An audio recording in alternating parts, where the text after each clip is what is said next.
बहरोड विधायक बलजीत यादव इन दिनों पूरे राजस्थान के दौरे पर हैं और प्रत्येक विधानसभा मुख्यालय पर जाकर काले कपड़े पहनकर दौड़ लगा रहे हैं। भला विधायक साहब को अब ऐसा क्या मन में आ गया कि पूरी विधानसभाओं पर जाना है और काले कपड़े पहनकर दौड़ लगानी है? हम इनसे जानेंगे, लेकिन मैं आपको बता दूं कि इनकी 14 मुख्य मांगे हैं और जो मुख्य मांग है वो युवाओं को लेकर है और यही कारण है कि जहां पर भी ये जाते हैं काफी संख्या में युवा इनके साथ दौड़ भी लगाते हैं। एमएलए साहब, काले कपड़े पहनकर दौड़ लगा रहे हैं, क्या हो गया अचानक से? देखिए, अचानक नहीं हुआ। आप अगर मेरा फेसबुक पेज चेक करेंगे तो मैं जब विधानसभा में मैंने कदम रखा, मुझे पहली बार बोलने का मौका मिला, उस दिन से लेकर 4 साल तक प्रत्येक सेशन में मैं इस मांग को उठाता आ रहा हूं कि राजस्थान के बेरोजगार युवाओं के साथ लगातार अन्याय हो रहा है। या तो भर्तियां ही नहीं निकलती हैं, भर्तियां निकलती हैं तो किसी का पर्चा आउट हो जाता है, कोई भर्ती विसंगति के कारण कोर्ट में फंस जाती है, कभी आ जाती है, रिजल्ट आ जाए तो उसको ज्वाइनिंग नहीं मिलती है, कभी सीटें पहले ज़्यादा निकालते फिर कम कर दी जाती हैं। इसलिए लगातार बेरोजगारों के साथ अन्याय हो रहा है और 22 राज्य हिंदुस्तान के ऐसे हो गए हैं जिन्होंने अलग अलग कानून बना करके राजस्थान के बेरोजगार युवाओं को नौकरी पाने से रोक दिया है। वहाँ पर एक भी राजस्थान के युवा को 22 राज्यों में नौकरी नहीं मिल रही है। तो मैंने ये कहा कि या तो केंद्र सरकार कानून बना करके और जो स्टेट ने कानून बनाए उनको निष्प्रभावी करे, जिससे राजस्थान के बच्चे को भी नौकरी मिले। और अगर ऐसा नहीं होता है तो फिर राजस्थान का बेरोजगार युवा है वो कोई अनाथ नहीं है कि उसका कोई धनी धोरी नहीं है, उसकी नौकरियों पे डाका डाल रहे हैं दूसरे स्टेट के लोग और वो वहाँ पे नौकरी ले नहीं पा रहा है। तो मैंने मांग की कि राजस्थान सरकार भी बिल लेके आए, कानून बनाए कि राजस्थान में कोई भर्ती निकलेगी तो उसमें 90 से 100% राजस्थान के मूल निवासियों का ही सिलेक्शन होगा। और प्राइवेट कंपनियां जहां पे भी लगती है, उद्योग लगते हैं, तो जो स्थानीय युवा हैं उनको रोजगार में प्राथमिकता दी जाएगी। जैसे अब रिफाइनरी लगी है लेकिन नौकरी मिल नहीं रही है यहाँ के लोगों को, तो हमने कहा उनको नौकरी मिले।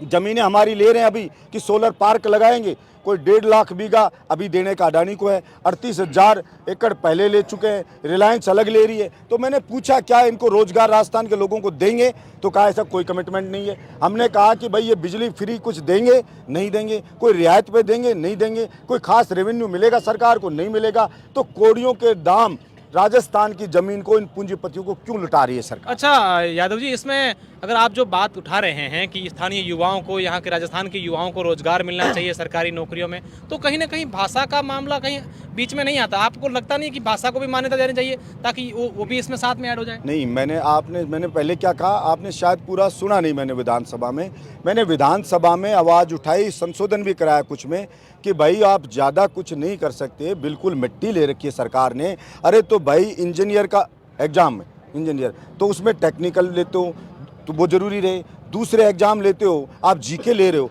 तो जीके में मेरे राजस्थान का जीके लो, मेरे राजस्थान के जीके को ज़्यादा शामिल करो, उसके ज़्यादा नंबर उस कंपटीशन में रखो, तो फिर राजस्थान का जीके राजस्थान का आदमी ज़्यादा जानेगा तो उसका सिलेक्शन होगा। और जो इन्होंने षड्यंत्र के तहत उस राजस्थान के जीके को ही ख़त्म कर दिया था कि राजस्थान का जीके 0, तो मैंने कहा फिर राजस्थान के बच्चे का तो होगा ही नहीं सिलेक्शन।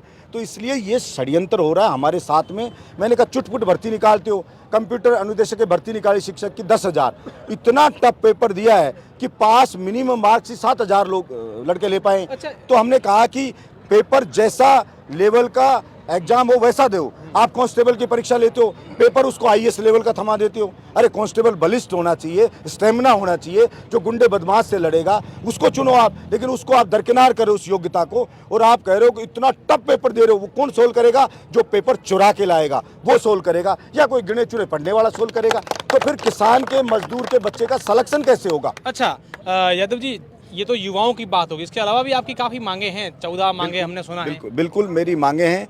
जैसे सीएचए के लोग हैं वो भटक रहे हैं, एएनएम 2013 है वो भटक रहे हैं, अभी कॉन्ट्रैक्ट वाले उनसे कभी क्या कमिटमेंट करते हैं, कभी क्या करते हैं, ऐसे अनगिनत हैं। जैसे कंप्यूटर शिक्षक हैं, उनको कह रहे हैं शिथिलता दो ताकि भर्ती पूरी हो जाए, बहुत सी भर्तियाँ अधूरी पड़ी हैं। फिर किसान को खेत में हम कहते हैं पानी पहुंचाओ। नितिन गडकरी जी ने कहा था कि साहब समंदर का पानी नहर से पश्चिमी राजस्थान ले आएंगे हम, तो हमने कहा हमें मेट्रो ट्रेन नहीं चाहिए, हमें बुलेट ट्रेन की अभी जरूरत नहीं है। मेरा राजस्थान पिसाया मर रहा है, आप तो यहाँ पानी पहुँचा दो, नर्मदा नदी को इंदिरा गांधी कैनाल से जोड़ दो, बॉर्डर भी सेफ हो जाएगा और पश्चिमी राजस्थान में बहुत ज़्यादा पानी मिलेगा। हमारे वहाँ चंबल है, वो खतरे के निशान से ऊपर बहती है, और पूरा पानी गंगा के जरिए समंदर में चला जाता है।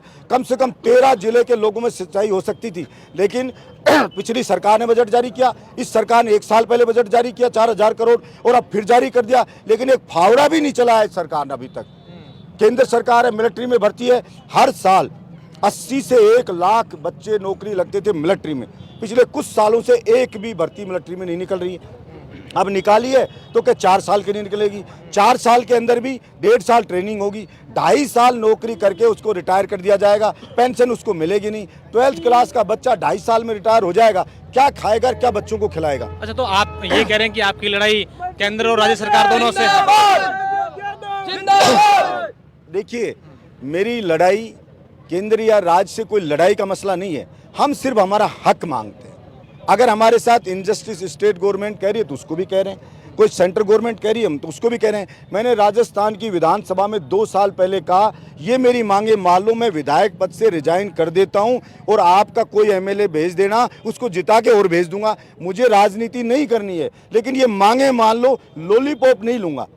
आपने मुख्यमंत्री ने कमिटमेंट किया तो मैंने कहा शादी ब्याह कमिटमेंट पे होते हैं, जबान दे देने के बाद में जबान की इज्जत रखने के लिए लोग जान दे देते हैं। इतिहास है मेरे हिंदुस्तान का, मेरे राजस्थान का। मुख्यमंत्री एक एमएलए को वचन दे के पलट जाए, इससे बड़ी बात क्या है? मैंने सारे मीडिया को बताया मुख्यमंत्री ने ये वचन दिया, मुख्यमंत्री से पूछो, और मुख्यमंत्री ने कहा कि हम ये बनाएंगे, कानून बनाएंगे, राजस्थान के लोगों को रोजगार मिलेगा। और अभी विधानसभा में पूछा तो उन्होंने कहा ऐसा कोई कानून नहीं बना रहे। तो इसका मतलब ये होगा कि भाई आपको किसी की परवाह ही नहीं है, कोई जबान ही नहीं है। अच्छा, विधानसभा चुनाव है, इसी साल होने वाले हैं। कई लोग कह रहे हैं कि बलजीत यादव पूरे प्रदेश भर में अपना चेहरा फेस कर रहे हैं कि भी इस तरीके से मैं चुनाव। मैंने आपसे क्या कहा, मुझे तो बाड़मेर से चुनाव नहीं लड़ना है, मुझे तो यहाँ से चुनाव नहीं लड़ना है ना। मैं मेरी बहरोड में चक्कर लगाता अगर मुझे करना ही होता तो, लेकिन मैं 200 के 200 में जा रहा हूँ। मेरे पास कौन से संसाधन है? मैं अकेला ही दौड़ रहा हूँ।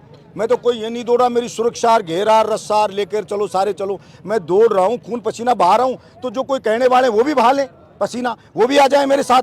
अरे जब तनख्वाह बढ़ने की बात आती है कि एमएलए की तनख्वाह बढ़ानी है, एमएलए कहते हैं हम विदेश में भी फ्री घूमने हवाई जहाज में जाना चाहते हैं, और अकेला नहीं, एमएलए कहते हैं मेरे परिवार के मेरे मित्र 50 आदमी लेके हवाई जहाज में विदेश घूमने जाना चाहता हूं फ्री, और ये बिल पास कर दिया जाए तो सारे एमएलए 10 सेकंड में कहते हैं पास किया जाता है। ना कांग्रेस ना बीजेपी, सब एक है। लेकिन जब जवान के प्रति कानून जवान के लिए बनाने की बात आती है तब लोग कहते हैं खामियां निकालते हैं, मैं इस पार्टी का हूं, मैं इस पार्टी का हूं, मैं इस जाति का हूं, मैं इस जाति का हूं, मैं नहीं बोलूंगा, मैं नहीं बोलूंगा। मैं तो कोई जातिवाद की बात नहीं कर रहा, मैं तो 36 कौम की बात कर रहा हूं कि 36 कौम के बेरोजगारों को उनका हक मिले। किसान की फसल है, एमएसपी पे खरीदे सरकार।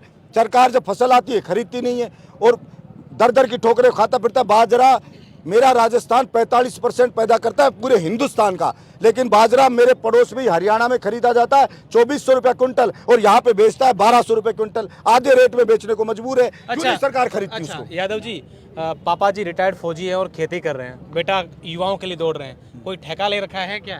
देखिए, मैं मामूली सा आदमी, कॉमन मैन हूँ। मैं एमएलए बनने से पहले भी सड़कों पर आंदोलन करता था। मुझे बहरोड के जवान मिनी बस यूनियन के अध्यक्ष रहे। हाँ, वो भी रहा हूँ। मैंने कहा ट्रेड यूनियन मजदूरों का नेता रहा, उनके लिए संघर्ष करता था। मैं मेरे बहरोड के अंदर युवाओं के लिए संघर्ष करता था, किसानों के लिए संघर्ष करता था। सबने कहा कि हम इन पार्टियों से थक लिए, इन पार्टियों से, और हमारे कहने पे हमारी बात विधानसभा में उठाना, यहाँ उठाते हो। हम चाहते हैं हमारा नुमाइंदा अंदर विधानसभा के जाए जो हमारी बात को रखे। उन्होंने मुझे बनाया तो सारी पार्टियों को धूल चटा के, और जनता ने मुझे 36 कौम की जनता ने विधानसभा में भेजा, तो मैं मेरा धर्म निभा रहा हूँ। मैं मेरा धर्म निभा रहा हूँ। मैं किसान, मैंने खुद खेती मैंने भी की है, आज भी हम करते हैं। तो मैंने पीड़ा देखी है किसान की। बिजली जब सर्दी होगी कड़कती, जब तो रात में बिजली देंगे, जब गर्मी होगी जब कहेंगे दिन में बिजली देंगे। बिजली कभी देंगे कभी कट कर देंगे बिजली। मतलब किसान, खाद का टाइम आएगा खाद नहीं मिलेगा किसान को। तो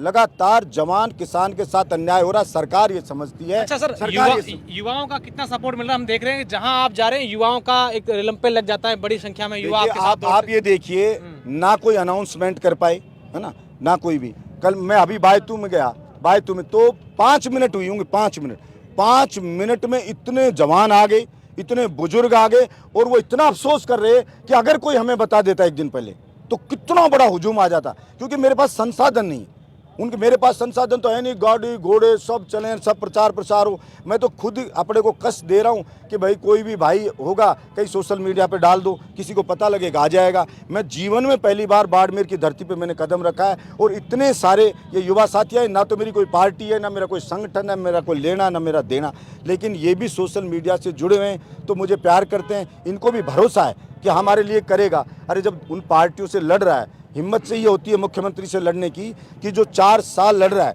और मैं फिर दौड़ा सुबह से शाम तक, दूसरे एमएलए दौड़ ले, सूरज उगने से सूरज छिपने तक 1 सेकंड भी बलजीत यादव रुका नहीं। जयपुर में दौड़ा और तब 10 महीने पहले दिया था, फिर दौड़ा, फिर भी नहीं माना। तो मेरे पास 2 ही रास्ते, या तो आत्मदाह कर लूँ या संघर्ष करूँ। तो मैं 200 विधानसभा में जाके उन विधायकों की आत्मा को भी झकझोरना चाहता हूँ कि मेरा साथ दो, और सरकार को भी मैं दिखाना चाहता हूं कि मैं इतना आपका एमएलए धूल फांक रहा है, पसीना बहा रहा है, इसका मतलब कोई परेशानी बड़ी है तो सरकार हमारी पीड़ा को समझे, शायद दया जाए सरकार को। बलजीत यादव ये अल्टीमेटम दे रहे हैं सरकार को कि अगर समय पर हमारी मांगे मान लो, नहीं तो आर पार की लड़ाई होगी, क्योंकि युवा तरुणाई आपके साथ आ रही है। देखिए, जो जनता सत्ता में बिठाती है वो जनता उखाड़ के भी फेंक देती है। जनता की अनदेखी किसी को भी नहीं करनी चाहिए। आचार्य चाणक्य ने भी कहा है, आचार्य चाणक्य ने, अगर जनता सड़कों पे आने लग जाए तो कोई भी राजा कितना भी शक्तिशाली हो उसको हल्के में नहीं लेना चाहिए और उसके विचार करना चाहिए कि वास्तव में कोई खतरे की घंटी बज रही है। निश्चित रूप से बहरोड विधायक बलजीत यादव ने साफ शब्दों में कह दिया है कि जनता अगर सरकार बना सकती है तो जनता सरकार उखाड़ भी सकती है, और जनता और युवाओं के लिए मैं पूरे राजस्थान की अलग अलग विधानसभाओं में दौड़ लगा रहा हूं। अब देखने वाली बात होगी कि यही सरकार इसी वर्ष इनकी मांगे मानती है या फिर इनको आगे आने वाली सरकार में भी संघर्ष करना पड़ेगा।